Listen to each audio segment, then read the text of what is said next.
How to not hurt anyone. நம்மளோட ஒரு சில வார்த்தைகள் வந்து ஒரு சில பேரை மோட்டிவேஷன் செய்யும், ஒரு சில வார்த்தைகள் வந்து ஒரு சில பேரை சைலண்டா ஹர்ட் பண்ணவும் செய்யும். நம்ம எல்லாருமே நல்லவங்க தான். பட் நம்ம ஒரு சில பேர் யூஸ் பண்ற ஒரு சில வார்த்தைகள் வந்து ஒரு சில பேரை சைலண்டா ஹர்ட் பண்ணும். அதுக்காக நம்ம கெட்டவன் கிடையாது, நம்ம இன்டென்ஷனா அவங்கள ஹர்ட் பண்ணல. ஸோ இந்த ஒரு வீடியோல எப்படி ஒருத்தர் ஹர்ட் பண்ணாம நம்ம லிவ் பண்றது, எப்படி நம்ம பர்சனாலிட்டி மெச்சூர் லெவலில் கொண்டு போகலாம் பீப்புள்கிட்ட, அண்ட் எப்படி நம்ம ரிலேஷன்ஷிப்பை பிரேக் டவுனும் இல்லாம லைஃப் லாங் கொண்டு போறது, இதை பத்தி தான் பார்க்க போறோம். ஸோ இந்த ஒரு வீடியோ வந்து உங்க லைஃப் சேஞ்சிங் வீடியோவா இருக்க சான்சஸ் இருக்கு.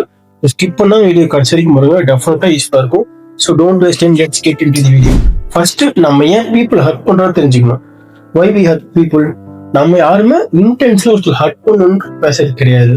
நம்ம எமோஷன்ல லைக் ஹோமா இருக்கும்போது சரி, இல்ல ஈகோ ட்ரிகர் ஆகும் போதோ, இல்ல கம்பேரிசன் பண்ணும்போதோ, இந்த மாதிரி பண்ணும்போது நம்ம ஒரு எமோஷன்ல யூஸ் பண்ற வேர்ட் தான் ஒரு சில பேரை சைலண்டாவோ இல்ல டைரக்டாவோ நீங்களா பண்ணுது. ஃபார் எக்ஸாம்பிள் ஃப்ரெண்ட்ஸ்ல சேர்ந்து ஒரு ட்ரிப் போகும்போது ஒருத்தவங்க அந்த ட்ரிப்ல லேட்டா வந்துடும், அவனால ட்ரிப் லேட் ஆயிடுது. ஸோ அதனால நீங்க ஜோக்கா அவங்ககிட்ட வந்து ஏன்டா எப்பவுமே டைம் கீப் அப் பண்ண மாட்டேன், சீக்கிரம் வர தெரியாதுன்னு நம்ம கேட்கறோம். இது வந்து நம்ம ஜோக்கா தான் கேட்கிறோம், பட் அவனுக்கு அது உள்ள இன்சல்ட் பண்ண சான்சஸ் இருக்கு. ஸோ இதுதான் நம்ம வந்து ஒரு விஷயத்த ஜோக்கா ஜாலியாக தான் சொல்லுவோம், பட் ஆப்போசிட்ல இருக்க பர்சனுக்கு எப்படி கன்வே ஆகும்ன்றது நம்மளால ஜட்ஜ் பண்ணவே முடியாது. இது நம்ம யூஸ் பண்ற சின்ன வேர்டு தான், பட் அது பெரிய இம்பாக்டை கிரியேட் பண்ணும். இதனாலதான் நம்ம வேர்ட்ஸை பார்த்து யூஸ் பண்ணுவோம், பிகாஸ் நம்ம வேர்ட்ஸ் தான் இருக்கிறதுலே பிக்கெஸ்ட் வெப்பன். எப்படி ஒருத்தர் ஹர்ட் ஆகுறான்னு நம்ம பார்த்தாச்சு. இப்போ வந்து எப்படி ஒருத்தர் ஹர்ட் பண்ணாம இருக்கலான்றதுக்கு ஒரு 5 பெஸ்ட் வே இருக்கா சொல்ற, மறக்காம நோட் டவுன் பண்ணி உங்க லைஃப்ல இம்ப்ளிமெண்ட் பண்ணுங்க. நம்பர் 1 வந்து ஒரு விஷயத்தை பேசுறதுக்கு முன்னாடி திங்க் பண்ணுங்க. 2-3 செகண்ட் திங்க் பண்ணுங்க.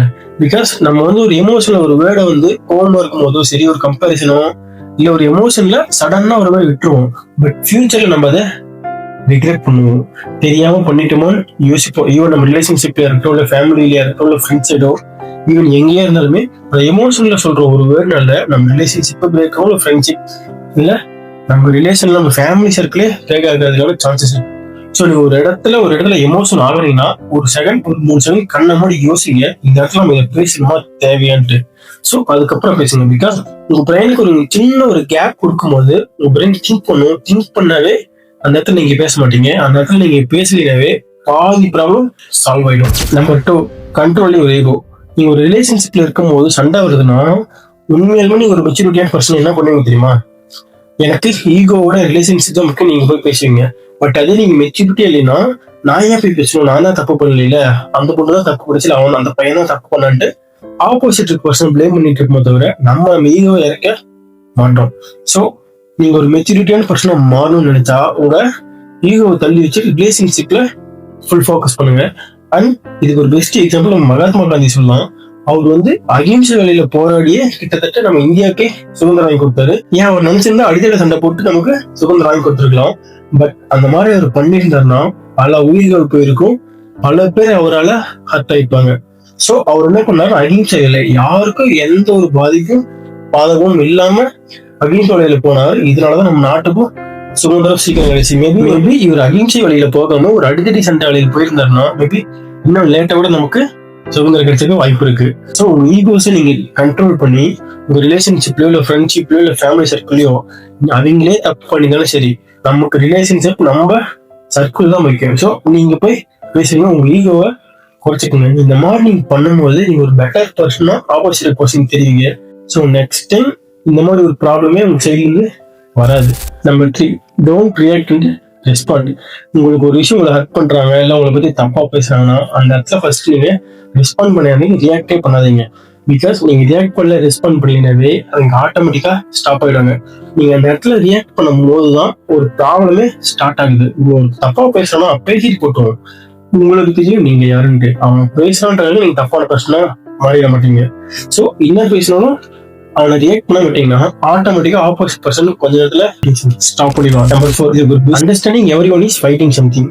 பிகாஸ் நீங்க நீங்க ஆஃபீஸ்ல ஒர்க் பண்ணிருக்கீங்க, ரெகுலரா உங்க கூட ஒருத்தர் நல்லா சிரிச்சு பேசிட்டு இருக்காரு, பட் ஒரு நாள் ரொம்ப ரூடா இருக்கு, சரியா பேச மாட்டாருன்னா அதுக்குன்னு ஒரு கெட்ட பர்சன் கிடையாது. மேபி அவருக்கு ஃபேமிலி ஏதாவது ப்ராப்ளம் இருக்கலாம், இல்ல வர வழியில் ஏதாவது ப்ராப்ளம் இருக்கலாம். ஸோ அது அவரை ஹர்ட் பண்ணிருக்கோம். ஸோ அதனால அவர் அந்த மாதிரி ரியாக்ட் பண்ணிருக்கலாம்.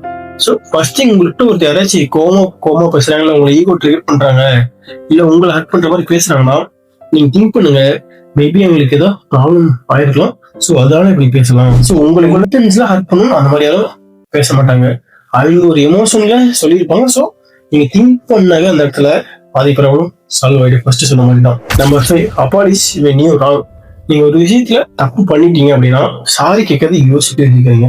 நம்ம எல்லாம் என்ன திங்க் பண்ணிட்டு இருக்கோம், சாரி கேட்டா நம்மளோட வேல்யூ அங்கே இறங்கிடும். பட் ட்ரூத் என்ன தெரியுமா, நீங்க எந்த இடத்துல உங்களை தாழ்த்தி நீங்க சாரி கேட்கறீங்களோ, நீங்க தப்பு செய்யலினாலும் சாரி கேட்கறீங்களோ, அங்கதான் உங்களோட வேல்யூவே இன்க்ரீஸ் ஆகும். ஸோ நீங்க எந்த இடத்துலயும் சாரி கேட்கறதுக்கு மட்டும் யோசிக்காதீங்க. நீங்க தப்பு செஞ்சிருந்தா, சப்போஸ் நீங்க செய்யலினா நீங்க செய்யலன்னு நிக்கலாம். அப்படியே நீங்க தெரியாம ஒரு தப்பு செஞ்சிருந்தா கூட சாரி கேட்கறதுல தப்பே இல்லை. அது ஒரு கெட்ட விஷயம், தயவு செஞ்சு திங்க் பண்ணிட்டு இருந்தீங்கன்னா மாற்றிக்கோங்க. சாரி கேட்டு ரொம்ப நல்ல விஷயம். ஸோ இந்த 5 டிப்ஸை ஃபாலோ பண்ணீங்கன்னா டெஃபினட்டா நீங்களும் ஒரு ஸ்ட்ராங்கான, மென்டலி ஸ்ட்ராங்கான ஒரு பர்சனாலிட்டி இம்ப்ரூவ் பண்ற ஒரு பெஸ்ட் பர்சனா சேஞ்ச் ஆக முடியும். பிகாஸ் இந்த 5 விஷயத்தை நம்ம புரிஞ்சுக்கிட்டாவே போதும், யாரையும் ஹர்ட் பண்ணாம நம்மளோட பர்சனாலிட்டியை அடுத்தவங்க பார்க்கும்போது ரொம்ப ஹை லெவல்ல இருக்கும். ஸோ மறக்காம இந்த 5 ஃபாலோ பண்ணுங்க, டெஃபினட்டா உங்க லைஃப் சேஞ்ச் ஆகும். நல்லா யோசிச்சு பாருங்க, நம்ம ஒன் டே தெரியாம ஒரு எமோஷன்லயோ இல்ல ஏதோ ஒரு கோவத்திலே பேசுற ஒரு வார்த்தை நம்மள லைஃப்லாம் ரிக்ரெட் பண்ணும். பிகாஸ் ஒரு 10 வருஷத்துக்கு அப்புறம் நம்ம பர்சன் நீங்க மீட் பண்ணா கூட நம்ம மைண்ட் ஃபர்ஸ்ட் போறதோ அந்த பர்சன் ஃபர்ஸ்ட் மைண்ட்ல வருதோ அந்த ஒரு வேர்டா தான் இருக்கும். ஸோ நீங்க எந்த ஒரு இடத்துல வேர்ட்ஸ் யூஸ் பண்றதா இருந்தாலும் பார்த்து பொறுமையா யூஸ் பண்ணுங்க. அந்த டைம்ல யூஸ் பண்ணிடலாம் என்ன வேணாலும், பட் ஃபியூச்சர்ல இதை ரிக்ரெட் பண்ண போறது நம்ம மட்டும்தான். ஸோ உங்க வேர்ட்ஸை பார்த்து பொறுமையா எந்த இடத்துல எதை யூஸ் பண்ணணுமோ அதை மட்டும் யூஸ் பண்ணுங்க. இதுக்கு நம்ம செல்ஃப் கண்ட்ரோல் ரொம்ப முக்கியம். செல்ஃப் கண்ட்ரோல் இல்லைன்னா டெஃபினட்டா நம்ம எது நினைச்சாலும் பண்ண முடியாது. அப்படி செல்ஃப் கண்ட்ரோல் நீங்க இம்ப்ரூவ் பண்ணணும்னு நினைச்சா ஆல்ரெடி நம்ம பேஜ்ல அதுக்கும் வீடியோ இருக்கு. ஸோ அதை செக் அவுட் பண்ணி பாருங்க. அண்ட் நீங்க இந்த மாதிரி யாரையும் ஹர்ட் பண்ணாம இருந்தாவே ஃபியூச்சர்ல ஒரு லைஃப் நிறைய க்ரோத் கிடைக்கும், உங்களுக்கு ஒரு சக்சஸ்ஃபுல் லைஃப் கிடைக்கும். அண்ட் நீங்க யாரையும் ஹர்ட் பண்ணாம இருக்கும்போது உங்களுக்கு என்ன பெனிஃபிட் கிடைக்கும்னா, ஃபர்ஸ்ட் உங்களுக்கு எனிமீஸ் குறைவாங்க. அப்படியே உங்களுக்கு எனிமீஸ் இருந்தாங்கன்னா கூட அது உங்களுக்கு ஃப்ரெண்ட் ஆகுவாங்க. உங்களோட நெட்வொர்க் இன்க்ரீஸ் ஆகும்.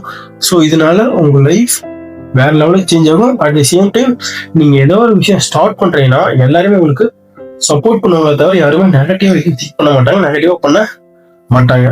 ஸோ நல்ல விஷயம்லாம் இருக்கு. ஸோ யாரையும் ஹர்ட் பண்ணாம இருக்க இந்த விஷயத்தை ட்ரை பண்ணுங்க. எனக்கு ஹெல்ப் பண்ணிச்சு, கண்டிப்பா உங்களுக்கும் ஹெல்ப் பண்ணணும்னு நினைக்கிறேன். அண்ட் இந்த வேர்ல்ட்ல நல்லவங்க ஜாஸ்தி ஆகணும்னா ஃபர்ஸ்ட் நம்ம சேஞ்ச் ஆகணும். அதுக்கப்புறம் தான் அடுத்தவங்களை பத்தி நம்ம யோசிக்கணும். ஸோ ஃபர்ஸ்ட் நீங்க சேஞ்ச் ஆகுங்க. அண்ட் இந்த ஒரு வீடியோ கொஞ்சமாச்சும் உங்களுக்கு யூஸ்ஃபுல்லா இருந்துச்சுன்னா ஹர்ட்ன்ட்டு கமெண்ட் பண்ணுங்க. அண்ட் இந்த மாதிரி ரொம்ப யூஸ்ஃபுல்லான கண்டென்ட் இருந்தால் மட்டும் நெக்ஸ்ட் வீடியோ போஸ்ட் பண்றேன். அது வரைக்கும் கனெக்டா இருக்குன்னு நினைச்சீங்கன்னா சப்ஸ்கிரைப் பண்ணிக்கோங்க. பிகாஸ் இப்போ இந்த வீடியோ பார்த்துட்டீங்கன்னா நெக்ஸ்ட் என்ன எப்போ பார்ப்பீங்கன்னே தெரியாது. எனக்கு மிஸ் பண்றதுக்கு சான்சஸ் நிறைய இருக்கு. ஸோ ஸ்டே கனெக்டடா இருங்க. அண்ட் நெக்ஸ்ட் வீடியோவில் பார்ப்போம். Tata, bye bye.